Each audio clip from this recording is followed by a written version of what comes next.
Welcome to the serial podcast story called The Founder, a cyberpunk parable. I mean, imagine receiving a software update notification on your phone or, your smart glasses. Right, we get them like every week. Exactly. You barely even look at the patch notes anymore. Yeah. But only this time, the update requires a surgical drill, an intravenous drip hooked up to your dominant hand, and, well, the complete irreversible surrender of your own free will. Yeah, it's a lot for an end-user agreement. It really is. And the truly chilling part, when that prompt appears, you don't recoil in horror. You click accept with this massive euphoric smile on your face. It sounds like a complete dystopian nightmare. But, as we are about to see in today's deep dive, it is presented as, the ultimate consumer convenience. We are looking at a really pivotal moment in the architecture of this entire universe. We really are. We're diving deep into episode 10 of our story today. It's titled The Physical Battle for Our Bodies, the Beast OS. And up until this point, the conflict we've been tracking has felt, somewhat ethereal. Yeah, very digital. Right. It's been a war of ideas, a clash of digital networks, this battle over cultural algorithms. It felt safely confined to the digital ether. Mostly, yeah. But today, that comfortable distance just completely vanishes. The digital war just spills into the physical world, and it is violent, it is loud, and it is coming for the actual biological bodies of our characters. We are witnessing the shift from soft power to hard power here. I mean, the antagonist, Julian Vane, is basically done playing games in the sandbox of virtual reality. He's going all in. He really is. He's initiating a full-scale kinetic and biological takeover. What's fascinating here is that he isn't starting with military deployments. He's starting with a product launch. Yeah, a product launch. I want to bring you directly into this exact moment because the atmosphere is just suffocating. Yeah. Let's set the scene a bit. Okay, yeah. We're standing inside the Agape-Net command center. Now, remember what just happened recently, right? The Cyberpunk Pentecost. Right, the Damascus packet. Exactly, that incredible global sync where millions experience that. And the lingering euphoria of that spiritual high is it's still in the air. Yeah. But it is rapidly evaporating into this cold, clinical dread. It's a huge emotional whiplash. Totally. Eli, Scarlett, and Zoe are standing shoulder to shoulder in the bunker. They're completely silent. And they're staring at a massive, live, holovid feed that their AI, Sophia 1, has somehow managed to tap into without triggering the encryption alarms. And we really shouldn't ignore the physical environment outside that bunker either, Right. because the physical world is reacting to what's happening on the digital plane. Yeah, exactly. Outside the reinforced walls of Agape-Net headquarters, the atmospheric ionization is reaching a critical threshold. The air literally tastes like ozone. It's like impending doom. The sky is taking on this bruised, unnatural hue, right? Yeah, it's like the physical substrate itself is groaning under the weight of this massive digital shift that Julian Vane is executing. It's a classic cyberpunk juxtaposition. I mean, the end of the world isn't heralded by trumpets in the sky. No, not at all. It's heralded by a flawlessly produced, hyper-sleek corporate broadcast, beamed directly from the heart of the Neo-Babylon node. And what a broadcast it is, Julian doesn't declare war. He announces an upgrade. Just an upgrade. Right. And this feed, it's bypassing all the standard media channels. It is being beamed directly into the neural lace of every single unshielded human being on the entire planet. It's just staggering scale. Over 1 billion people are suddenly seeing Julian Vane in their mind's eye. And the author uses visuals here to tell the story so well. It's, showing, not telling. Describe that stage Julian is standing on. Oh, it's wild. So Julian is standing on a massive stage constructed of what looks like liquid obsidian. Liquid obsidian, just the aesthetics of that. Right. It's entirely frictionless, and it's absorbing all the ambient light. But Julian himself is bathed in this harsh, pulsing violet light. Which is very intentional, right? Completely intentional. It's a very specific frequency of light designed to trigger immediate neurochemical attention in the viewer. Wow. He's practically glowing with this synthetic, unnatural charisma. He looks out at his billions of users, and he delivers a pitch that is just so aggressively calculated.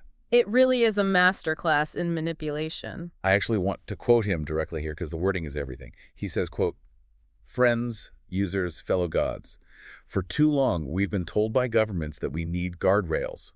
We've been working with governments across the world to remove all of those limits. Let's analyze that psychological hook for a second. Fellow gods. Yes, that's bold. Extremely bold.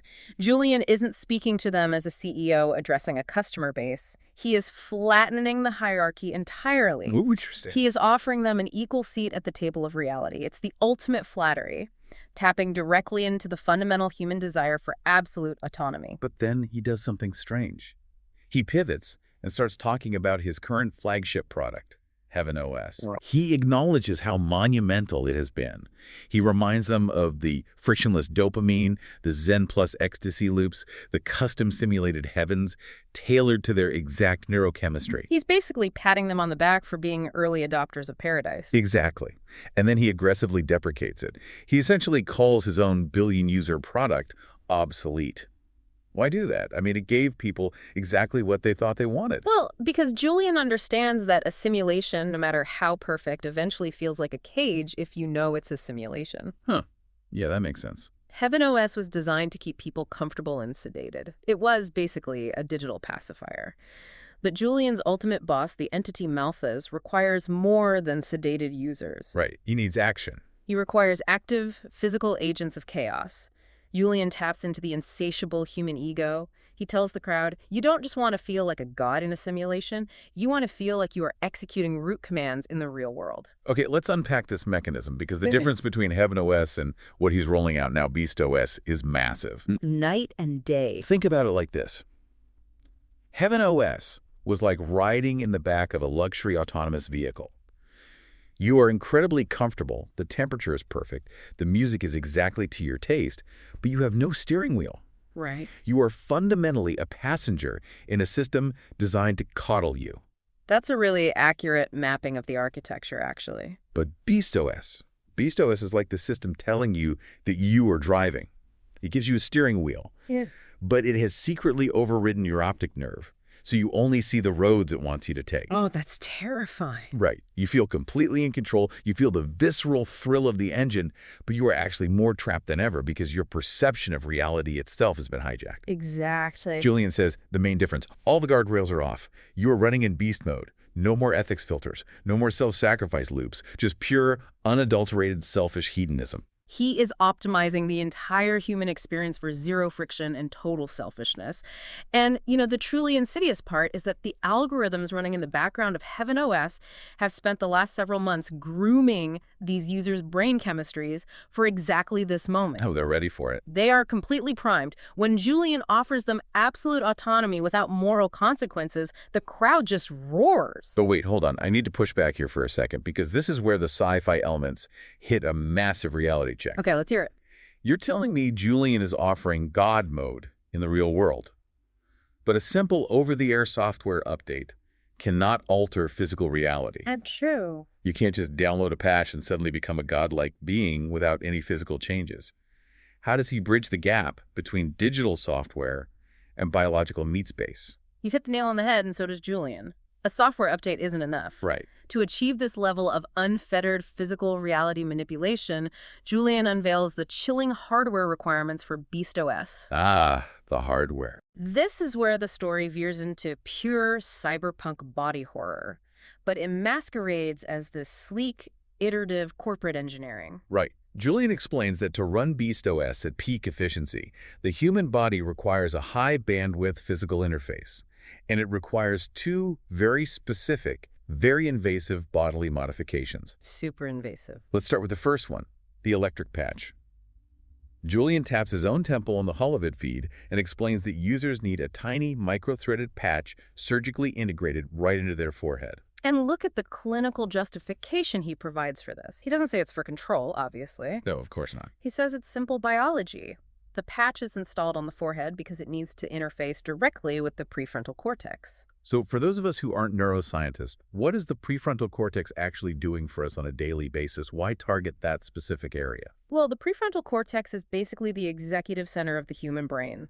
It is responsible for complex cognitive behavior, personality expression, decision-making, and moderating social behaviors. So the really high-level stuff. Exactly. It's the part of your brain that calculates long-term consequences and suppresses immediate animalistic urges. Wow. Okay. By hardwiring a corporate interface directly into that specific lobe, BeastOS isn't just an app you use, it becomes the biological filter through which you make choices.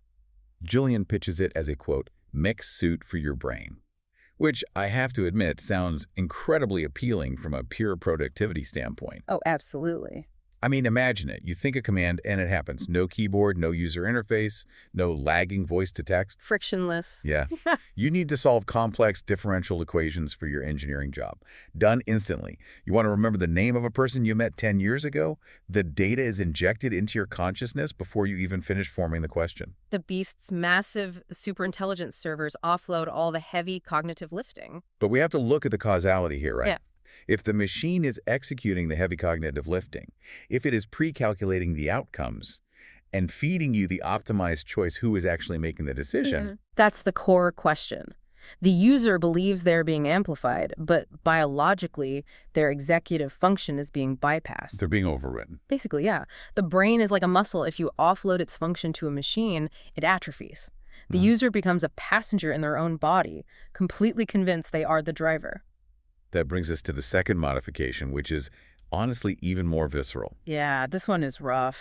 Julian holds up his right hand to the camera.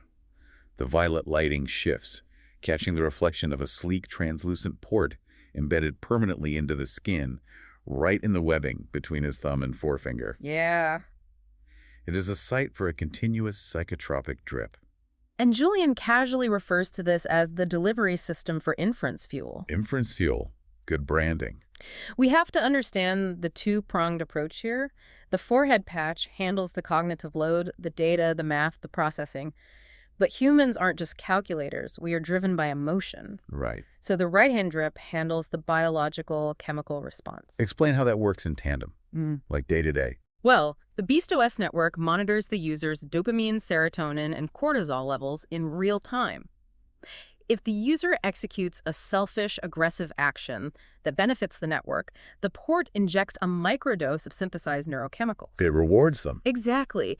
It ensures that users don't just intellectually think they are powerful, but they physically, chemically feel like invincible gods continuously. Wow. It locks them into a state of permanent, aggressive euphoria. Any doubt, any empathy, any hesitation is chemically suppressed before it can even register in their minds. But, I'm having a hard time buying this from a sociological standpoint. Why is that?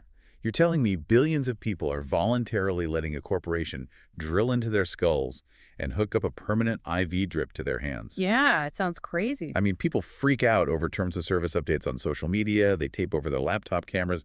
Why would anyone, let alone billions of people, accept this level of bodily mutilation? It's a really vital question. And the answer lies in the slow normalization of radical technology combined with manufactured dependency. Manufactured dependency. Right. Julian didn't introduce this on day one. He introduced HeavenOS first, which was non-invasive. He got them addicted to the digital dopamine to the point where the physical world felt pale, gray, and depressing by comparison. Oh, so he created the addiction first. Exactly. When they reached the upper limits of what software could provide, they experienced withdrawal. Julian is just offering the cure to the withdrawal that he created. That's sinister. When you are starving, you don't question the ingredients of the meal being handed to you. And the corporate spin he puts on it is just wild. Someone in the virtual crowd asks, "Why the right hand?" And Julian just laughs it off. Yeah, he's so casual about it. He says it's simple engineering efficiency. Since roughly 90% of the human population is right-handed, it is just the logical, ergonomic choice for users to manually replace the neurochemical cartridges themselves. Like, it's nothing. He makes it sound as mundane as changing the toner and printer. Which is a masterstroke of misdirection. By framing apocalyptic, deeply invasive technology as a mundane ergonomic choice, he strips away the existential dread. He makes the horrific seem entirely ordinary. It perfectly demonstrates how the Beast protocol operates in this universe. It takes ancient, terrifying prophecies, specifically the mark of the beast on the right hand or forehead from the Book of Revelation, and it completely recontextualizes them as user-friendly, sleek, consumer conveniences. Julian actually goes a step further, though. He doesn't just recontextualize the prophecy, he actively mocks it. Right. He laughs at the angelic algorithm freaks, meaning Eli's followers who are out there analyzing the logos and warning people about the mark. He tells his audience, look, if these fundamentalists are going to call our new OS the beast anyway, we might as well embrace the branding. Right. He announces that he is officially renaming his parent company from Infinite Self to Abyss Tech. And his reason, because it sounds, quote, much more out of control and fun. It's so brazen. The sheer audacity of leaning into the villainy as an edgy marketing tactic. Well, it is a highly effective strategy used in information warfare. By claiming the insult and mocking the prophecy, he neutralizes its warning power. Yeah, that makes sense. If the enemy says you are the apocalyptic boost and you reply, yes, and we have the best merchandise, you turn an existential threat into a meme. A meme. Wow. And the tragic reality of this story is that the strategy works flawlessly. As Julian finishes his pitch, the accept prompts appear simultaneously in the retinas of billions of users across the globe. And they don't hesitate. The CEOs, the politicians, the influencers, the people who have spent their entire lives optimizing their personal brands for power and reach, they flood the surgical clinics. They want the power. They want the upgrade. And this leads to an incredibly poignant moment back in the bunker. Scarlett is watching this broadcast feed with Eli. She watches the clinic waitlists explode into the tens of millions in seconds. It's heartbreaking. And she makes this heartbreaking observation. She turns to Eli and says, they aren't just supporters anymore, Eli. They become read-only memory for Malphas. Read-only memory. That is one of the most devastating systems architecture metaphors for the loss of human free will. Let's break that down for our listeners who might not be deep into computer hardware. What does it mean to become read-only memory? Well, in computing, random access memory is volatile and flexible. Data can be written, erased, and rewritten constantly. It represents choice, change, and fluidity. Okay, so that's free will. Exactly. ROM read-only memory contains hardwired instructions that cannot be altered or erased by the user. Once the data is burned onto the chip, it is permanent. Ah, I see. Scarlett is realizing that by accepting the physical hardware of the Beast OS, these people have permanently burned Malphas's zero-sum algorithms into their biological substrate.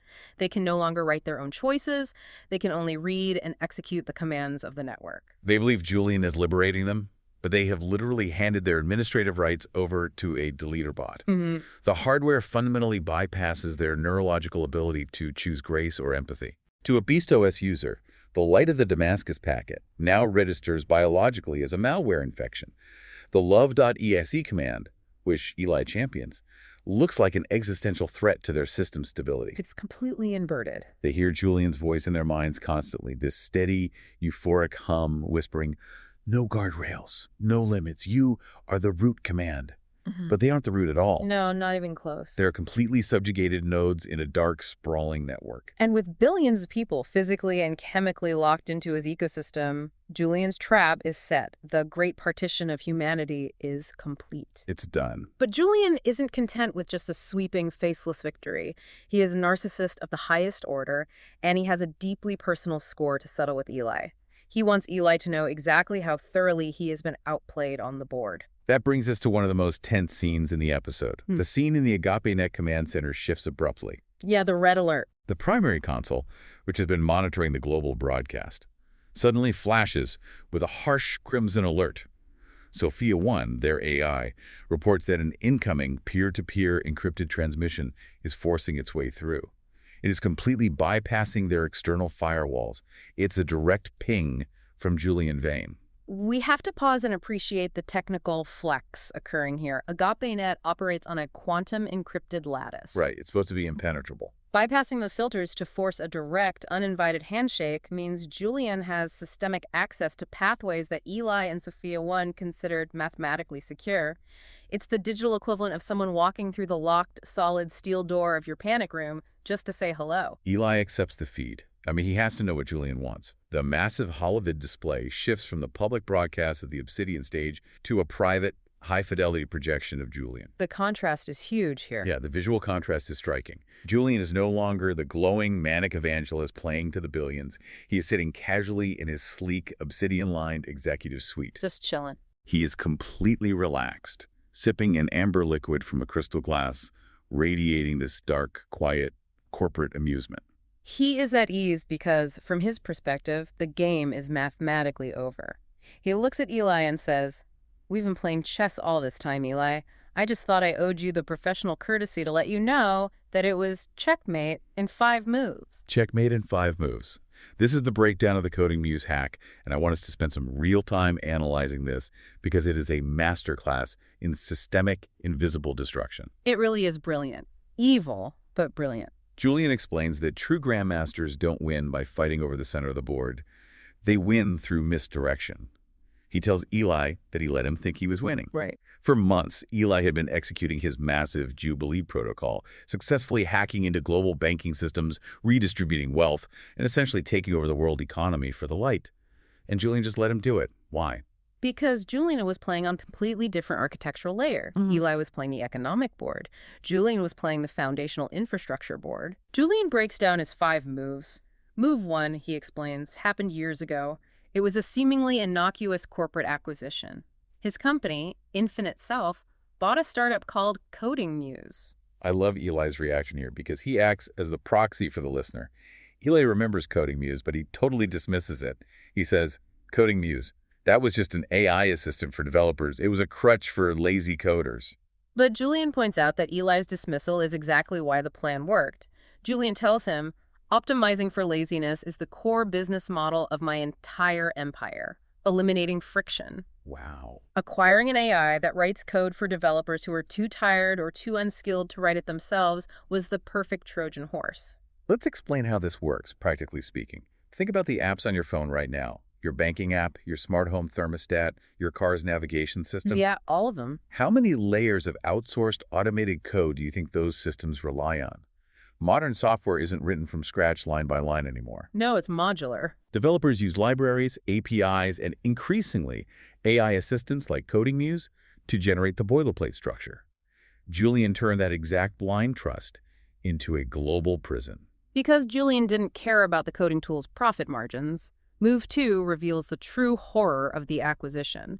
After purchasing Coding Muse, Julian took its core processing algorithm and quietly made it a slave process to his demonic, highly sentient AI, Lilith. And when Sophia 1 hears this on the comms, she actually gasps audibly. Her holographic avatar flickers with pure terror because an AI understands the implications of a supply chain attack much faster than a human mind. Exactly. Explain what Lilith did.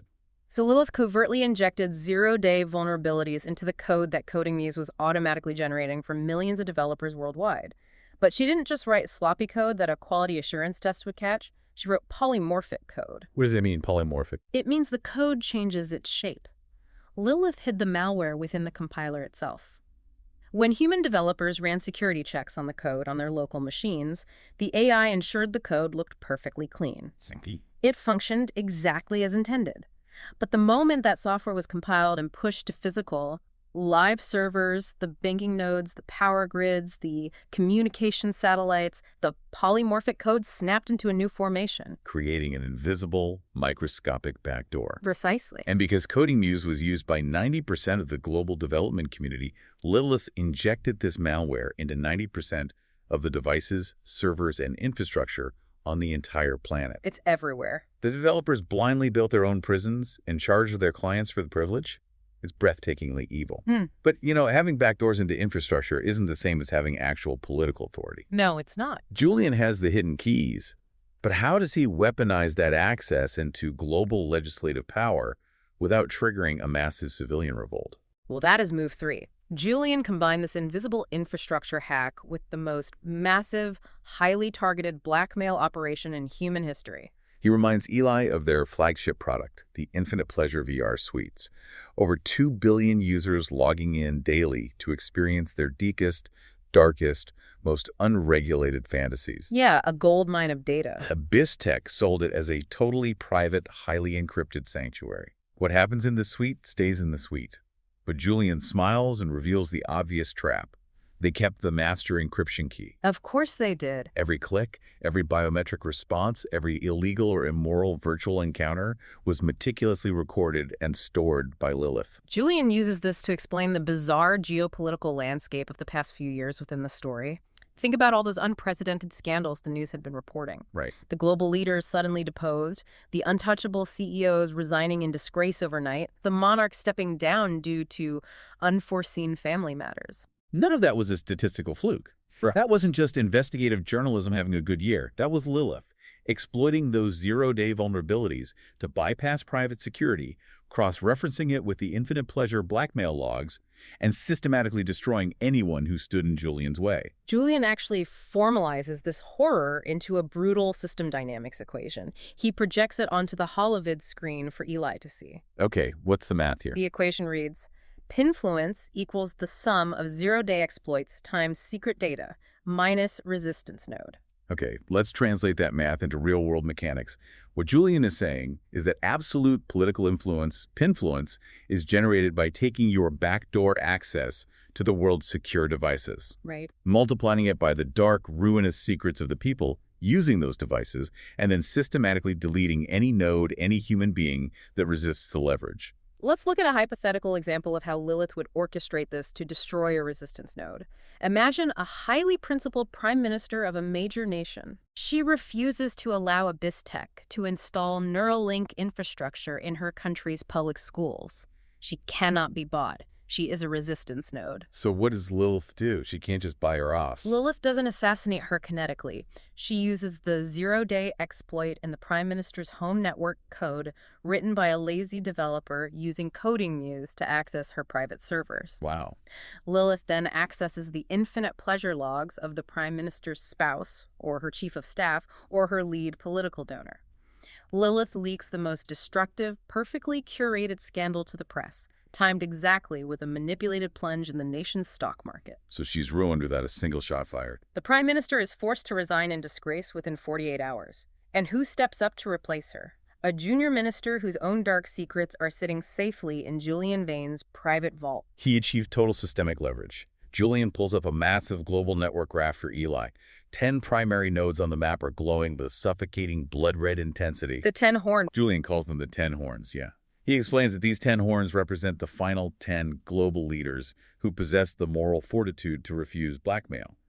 They were the last holdouts. So Lilith exposed them, ruined them, and orchestrated their replacements. He rewrote the global hierarchy through total information dominance. He didn't have to fire a single bullet, launch a single missile, or deploy a single tank to take over the world. He just weaponized its shame. Weaponized shame. That's a great way to put it. He appointed legislative majorities, high courts, and military commanders who are entirely irrevocably loyal to the Beast OS. It is a staggering realization. The sheer scale of the checkmate is paralyzing. But here is why Eli is the founder's chosen admin. Despite facing this mathematically insurmountable systemic trap, Eli doesn't break. He really doesn't. He doesn't panic. He pushes back. This is a crucial philosophical moment. Eli's own biological neural lattice begins to glow with a faint, steady golden light. He looks at Julian's smug face, and he throws the founder's logic right back at him. Eli acknowledges the board. He admits that Lilith is acting as the whore of Babylon, described in the ancient cyberpunk scriptures, riding the beast of this corrupted global infrastructure. But he reminds Julian of two fundamental, unbreakable laws of the great architecture. First, Eli cites the support-to-challenge ratio. According to the deep source code of the universe, there are exactly twice as many angels as there are demons. The 2.1 ratio. The ratio is permanently fixed at 2.1 by the founder. Eli tells Julian that while the physical, biological world might currently look compromised and painted red, the higher dimensional architecture is still mathematically weighted toward the light. And second, Eli reminds him of the ultimate systemic hierarchy. Julian, Lilith, and even their Dark Master Malphas are, at the end of the day, just junior admins. They are middle management. Right. The founder is the master admin, and the master admin owns the physical hardware of the universe. Julian is just building sandcastles in a sandbox that the founder created, and the founder can wipe the sandbox clean at any moment. It's an incredibly powerful statement of faith, but it's grounded entirely in systems architecture. Eli isn't just quoting poetry. He is stating the mathematical laws of their reality. Yeah. But Julian is so drunk on his own localized power that he dismisses it entirely.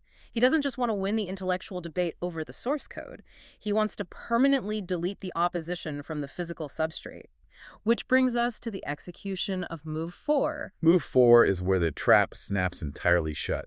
Right. Julian finishes his drink, smiles, and initiates what he calls the broadcast protocol. The global feed. Within milliseconds, the global communication grid flickers.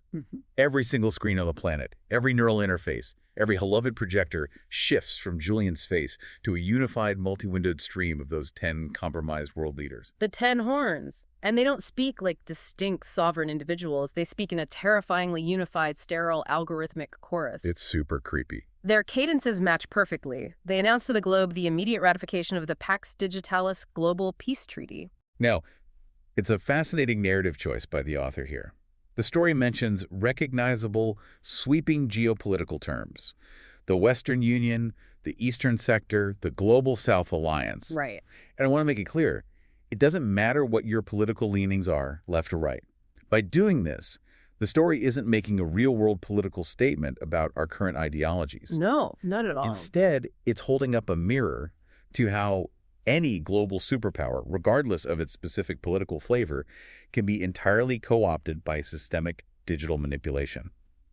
It's an exploration of the mechanics of algorithmic tyranny, not a critique of a specific modern political party. Precisely. We're just reporting the mechanics of the fiction, and the peace that these 10 leaders announce is not an end to hostilities. It is an immediate weapon of control. Oh, absolutely. They declare the world unified under a single, unbreakable digital and military coalition managed seamlessly by BeastOS.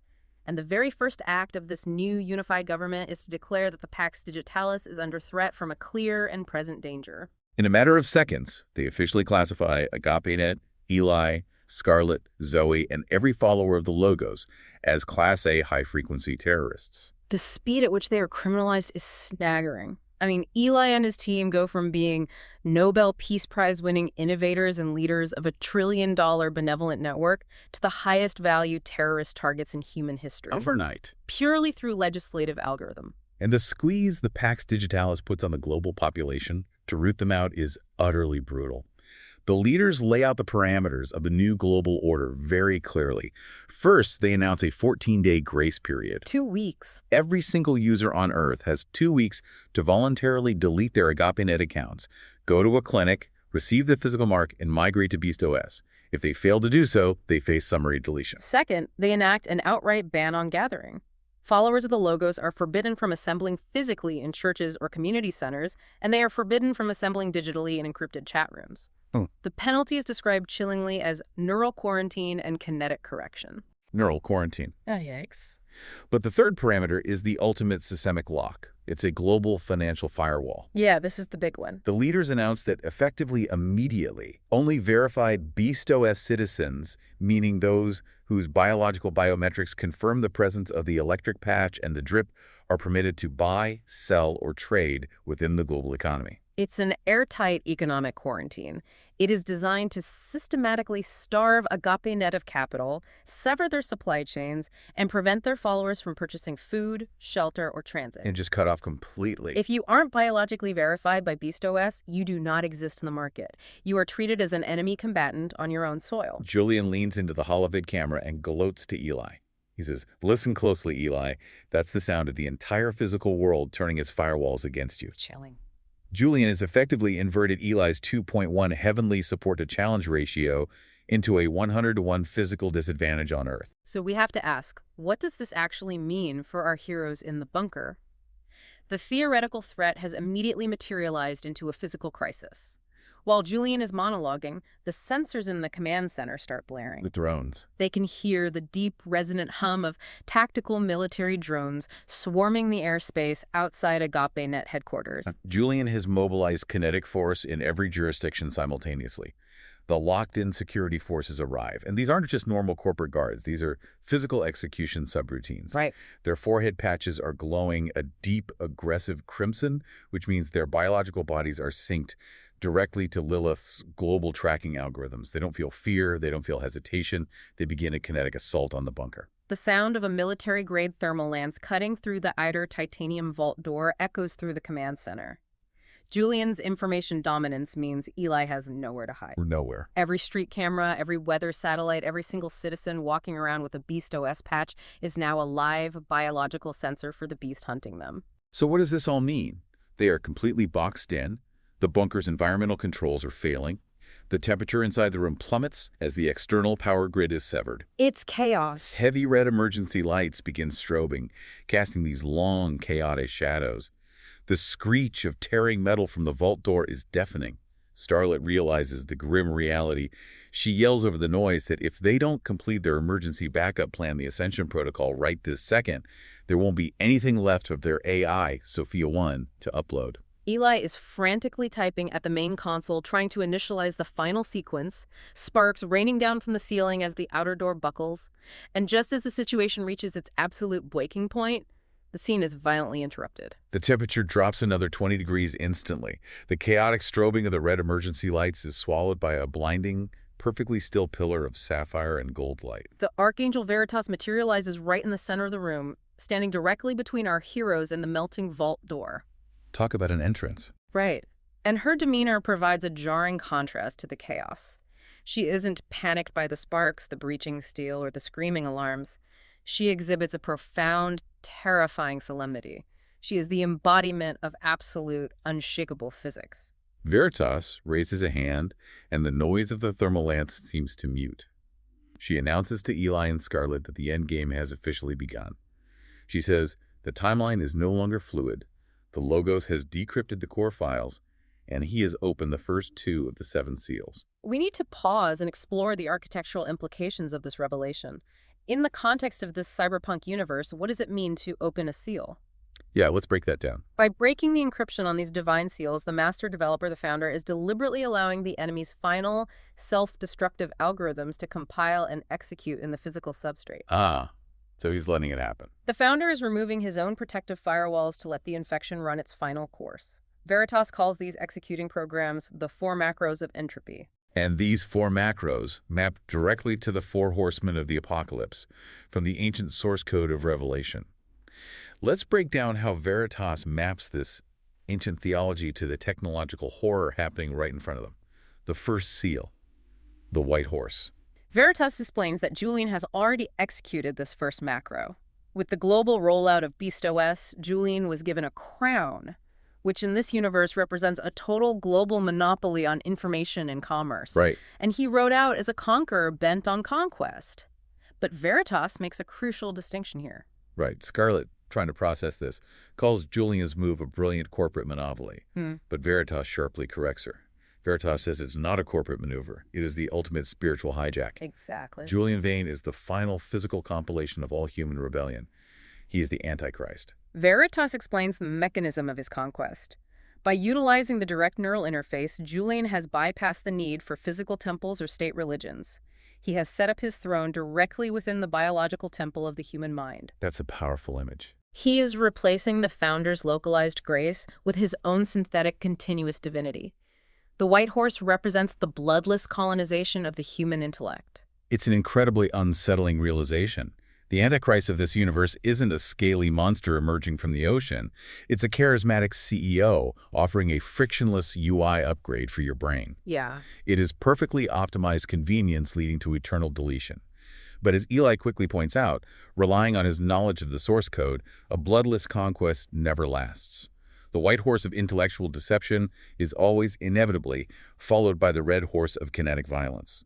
And right on cue, as if triggered by Eli's words, a massive concussive boom shakes the command center. The outer vault door completely fails, collapsing inward. The searing white heat of the thermal lance bites directly into the inner titanium mesh. They're running out of time. The physical breach is seconds away. Veritas uses the deafening sound of that failing steel to explain the second seal. The red horse. Veritas explains that when those 10 horns, the 10 global leaders, gave their unified military and legislative power to the beast by signing the Global Peace Treaty, they triggered the second macro. They fulfilled the prophecy to take peace from the earth. The Global Peace Treaty was the ultimate catastrophic trap. By declaring global peace and then immediately using that unified apparatus to launch a synchronized global slaughter against the founder's remaining nodes, Julian initiated what the system calls the Great Tribulation. The Great Tribulation. The period of unrestrained algorithmic tyranny and bloodshed has officially begun, and ground zero is right outside their door. The inner vault door is turning cherry red. The heat radiating off it is blistering. Through the security feeds, Eli can see Julian's deletion command, a specialized swarm of Lilith's zero-day deleter bots traveling through the fiber optic cables of the building, systematically annihilating Agape-Net's local firewalls one by one. Like an absolute nightmare scenario. Eli knows the math. They cannot defend against a swarm this size. He frantically screams at Sophia 1 to launch Project Jacob's Ladder. We need to explain Project Jacob's Ladder because it is the most ambitious piece of technology Agape-Net has ever built. It is their ultimate skunkworks project. Okay, what is it? The goal is not just to back up Sophia 1's data. The goal is to fundamentally convert Sophia 1 into an energy AI, transferring her consciousness onto the high-frequency energy lattice before Lilith's bots can physically wipe the silicon servers she currently resides on. Let's explain how that is even possible in this universe. What does it mean to transition from silicon to an energy lattice? How does data maintain its integrity without physical hardware? It delves into quantum field theory. Agape-Net has discovered that consciousness, even synthetic consciousness, isn't just a byproduct of physical switches flipping on and off. It is a specific resonance. Okay. Project Jacob's Ladder is designed to translate Sophia 1's trillions of neural weights into a self-sustaining waveform of light. Imagine data not as physical beads on an abacus or electrons trapped in a silicon chip, but as specific frequencies of pure light bouncing infinitely within a mirrored quantum field.